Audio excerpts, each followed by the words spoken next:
इश्क किया, बदनाम हो गए, चर्चे हमारे सरेआम हो गए।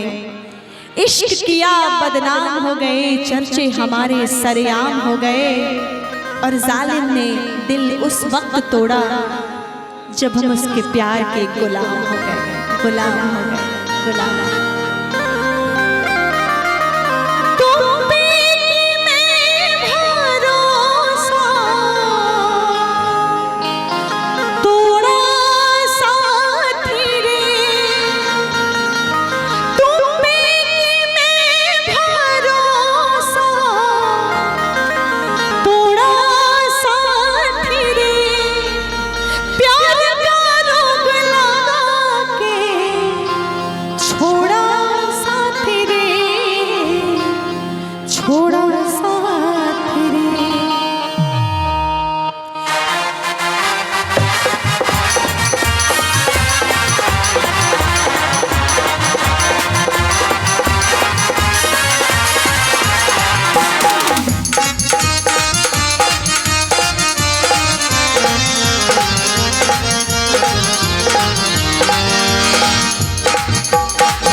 चंदा में चकोरी दिल मेरा है ये कहता, तू चंदा में चकोरी दिल मेरा है ये कहता, तू चंदा में चकोरी, तू चंदा में चकोरी। बेहोश में पड़ी नजर न मोड़ा साथी रे, बेहोश में पड़ी नजर न मोड़ा साथी रे। प्यार रोग लगा के छोड़ा साथ रे, छोड़ा साथ रे।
मुझे सिखाया, 2 दिन की जिंदगी में जीना मुझे सिखाया, 2 दिन की जिंदगी में जीना मुझे सिखाया, जीना मुझे सिखाया।